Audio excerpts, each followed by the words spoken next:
नमस्कार. चंद्र राशीप्रमाणे मेष राशीच्या व्यक्तींना ऑगस्ट 2024 या महिन्यासाठी मी आता मार्गदर्शन करू शकतो. मेष राशींच्या व्यक्तींना या महिन्यामध्ये पहिल्या पूर्वार्धात प्रकृतीवर गळा, मान अशा बाह्य स्वरूपाला थोडं जपावं लागेल. ज्यांना जे कलावंत असतील, गाणारे कलावंत असतील, त्यांनी थोडी घशाची काळजी घ्यावी. कारण कुठल्या तरी गोष्टीने इन्फेक्शन होणे आणि अन्य काही घशाला त्रास होणे अशा गोष्टी होऊ शकतात. बाहेर वातावरणही पावसाचं आहे. जर खाण्यात काही कमी जास्त झालं, थंड खाल्लं गेलं तर गळ्यावर किंवा घशावर परिणाम होऊ शकतो, मानेवर परिणाम होऊ शकतो. तर त्या बाबतीत तुम्ही शारीरिक काळजी आपली स्वतःची अवश्य घ्यावी.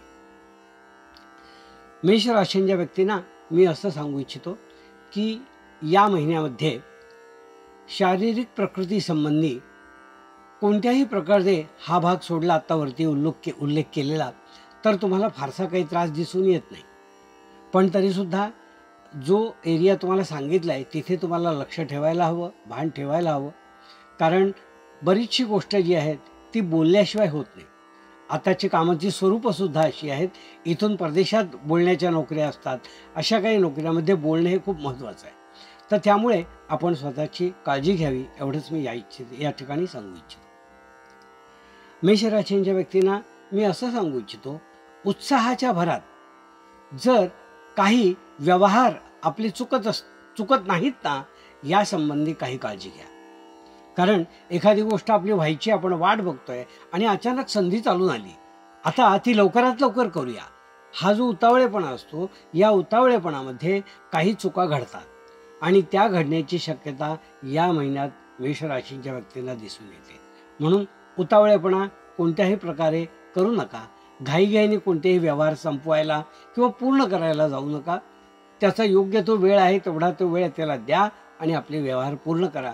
म्हणजे तुम्हाला आर्थिक नुकसानही काही होणार नाही असं मला या ठिकाणी सांगायचं.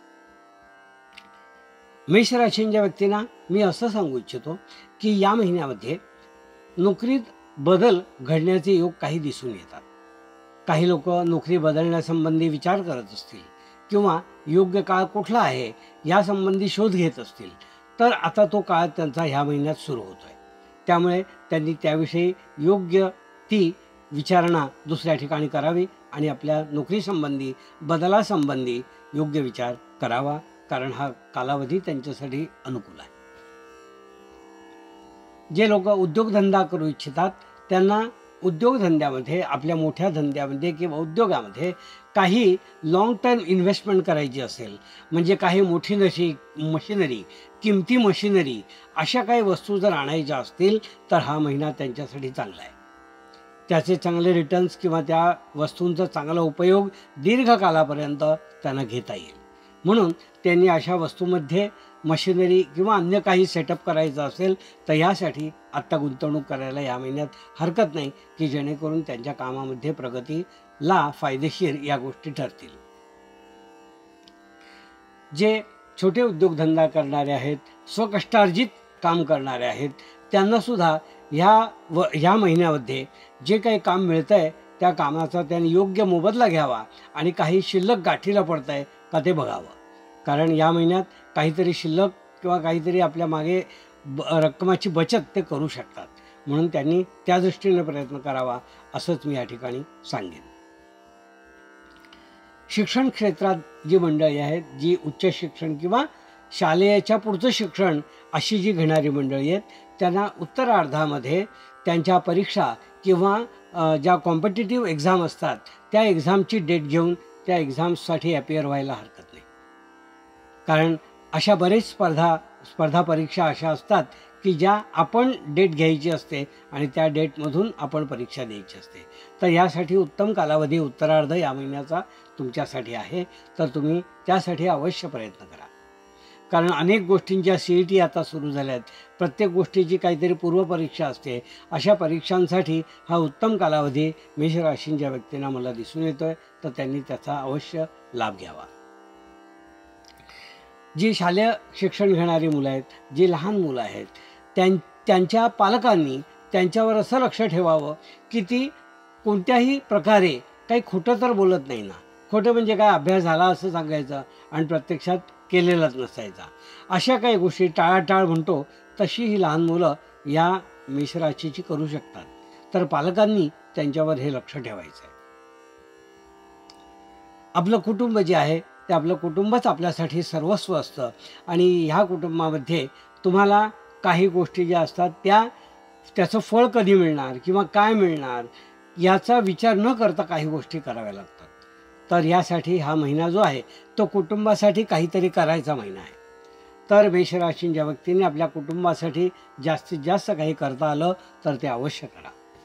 कुटुंबासहित एखाद्या ठिकाणी सहलीला जायचं आहे, अन्य ठिकाणी कुठे जायचं आहे तर अवश्य जा आणि तो एक आनंद तुम्ही उपभोगा. या महिन्यात उत्पन्न जे आहे ते मेषराशींच्या व्यक्तींना व्यवस्थित आहे असं दिसून येतं. त्यामध्ये काही इन्व्हेस्टमेंट मी जो बोललो आहे त्या इन्व्हेस्टमेंट करायच्या आहेतच, शिवाय पैशाच्या रूपाने त्यांना जर काही FDs वगैरे अशा काही करायच्या असल्या तर तेही या महिन्यात ते करू शकतात आणि त्या प्रकारे त्यांचे पैसे जे आहेत ते त्यांच्या कन्वटीला गाठीला खिशात अवश्य असतील. त्यामुळे मेषराशींच्या व्यक्तींना उत्पन्न जे आहे ते सुद्धा या महिन्यात चांगलं दिसून येत आहे आणि त्यामुळे त्यांचा उत्साह निश्चित वाढीला लागेल असं मला या ठिकाणी सांगायचं आहे. मेषराशींच्या व्यक्तींना मला असंही सांगायचं आहे की या महिन्यामध्ये पूर्वार्धामध्ये काही कामं अशी असतील की जी आपल्या डोक्यात विचारामध्ये असतील, केवळ विचारामध्ये. तर ती विचारातील कामं जी आहेत ती आता पूर्ती करायला म्हणजे पूर्तता करायला आपण हळूहळू सुरुवात करा किंवा ॲटलिस्ट त्याचं प्लॅनिंग तरी करा.